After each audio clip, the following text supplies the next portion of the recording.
Hello students, Sem 6 Zoology Honours students. Today I am going to explain Plasmodium vivax.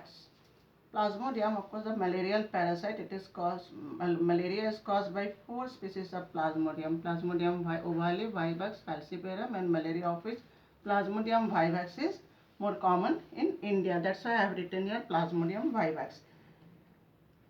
It is in medical zoology in the syllabus, medical zoology part. Plasmodium, commonly called as a malarial parasite, is the causative agent of the disease malaria, in which chills, ठंडा लगता है, fever, कपकपी के साथ fever आता है, and sweating occurs after the incubation period.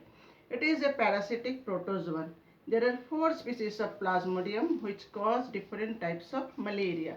Plasmodium ovale, it causes mild tertian malaria. Here the fever occurs after every 48 hours.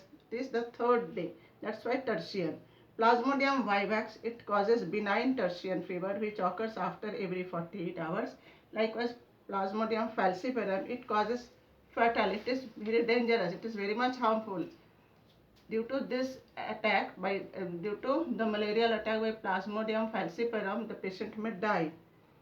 It causes fatal or malignant malaria. Here fever occurs after every 48 hours, and Plasmodium malaria, it causes quartan. It is here, the fever appears after 72 hours. That is on the 4th day. That is why it is known as quartan. It causes quartan fever, and the fever occurs after every 72 hours. In India, about 70% of the infections are reported by Plasmodium vivax.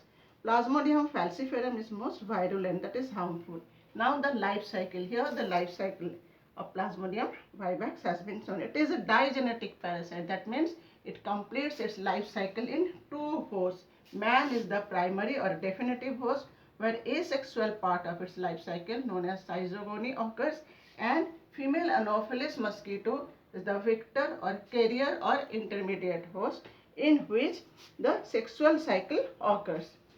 Mode of transmission. The sexual cycle is known as sporogony. This is sporogony, which is found in mosquito, it is completed in mosquito, and this is schizogony. It is completed in man. Gamogony, part of gamogony occurs in mosquito and the first part in man. Now the mode of transmission. When a female Anopheles mosquito having sporozoids, these are the sickle cell cells called sporozoids, which are the infective stages. When these sporozoids present in mosquito's salivary gland, they are the infective stages. If such mosquito bites a healthy person, these sporozoids are transferred to his blood, and from there they reach liver cells. So when a female Anopheles mosquito having sporozoids bite the person, sporozoids are the infected stage. In its saliva, sporozoids are present. So when it bites a healthy person, the sporozoids enter his liver cells through circulation. Sporozoids are very minute, about 14 micron long and 1 micron broad, and in sickle shape. These are.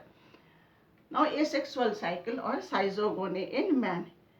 This part is divided into 3 phases: pre-erythrocytic cycle, exoerythrocytic cycle, and erythrocytic cells. As you know, erythrocytes are the RBCs. So pre-erythrocytic cycle, in it, the sporozoids start feeding on glycogen of the liver. These are the liver cells. Glycogen of the liver becomes schizons, which undergo repeated multiple fission to produce thousands of small cryptozoids or merozoids. These are the cryptozoids or merozoids. This multiple fission is called liver schizogony. Such type of multiplication will find in RBC. So here it is called liver schizogony, as because it is occurring in liver. Merozoids may attack RBC or liver cells.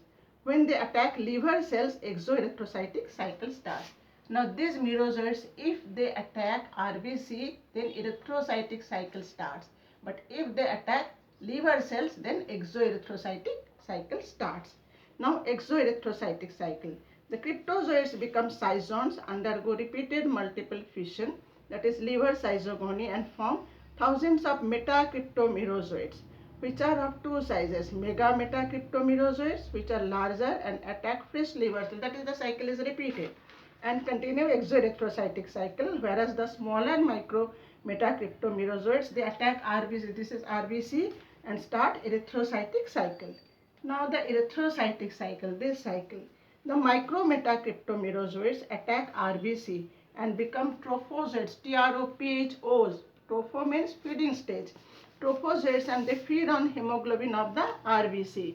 They transform it, they convert into signet rings. A vacuole appears and it looks like a ring. So this stage is called signet ring stage. And then the amoeba, it becomes amoeba-like, and then comes to the scission stage. At the center of scission, hemozoin, when it feeds on hemoglobin, a metabolic product called hemozoin, it's poisonous for human being. This gets collected at the center. So at the center of the scission, hemozoin, a poisonous substance formed by the breakdown of hemoglobin, accumulates. It gets collected. The scission undergoes multiple fission, and that is again schizogony. Here it is blood schizogony, erythrocytic schizogony, to form merozoites. RBC enlarges because this part will be repeated. That is, more and more merozoites will be formed. So RBC enlarges and bursts, ruptures, liberating merozoites. And due to mixing of hemozoin with blood, the man develops malarial fever. That is, symptoms appear, and this period, that is from the entrance of sporozoites up to the appearance of malarial symptoms, is called incubation period. It takes 15 days in Plasmodium ovale, 10 days in Plasmodium vivax, 10 days in Plasmodium falciparum, and 27 to 37 days in Plasmodium malariae. So the symptoms will appear after a long gap in Plasmodium malariae. So this period is the incubation period. Some merozoites, they develop into gametocytes. Now some merozoites, they develop into gametocytes. The male gametocytes or microgametocytes are with central nucleus. You can see here the nucleus is central. Whereas in female gametocyte, the nucleus is eccentric. It is present at one side.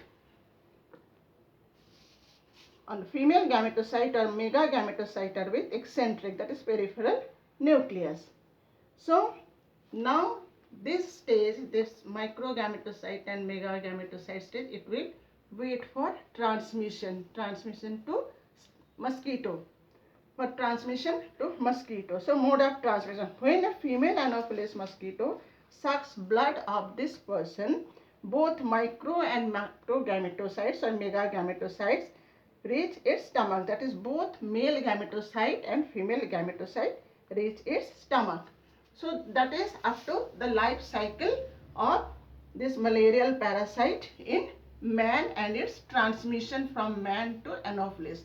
In my next class, I will explain the rest part, that is the life cycle in mosquito, as well as and its symptoms, pathogenicity, clinical feature, diagnosis, prevention and control. All those things will be explained in my next class.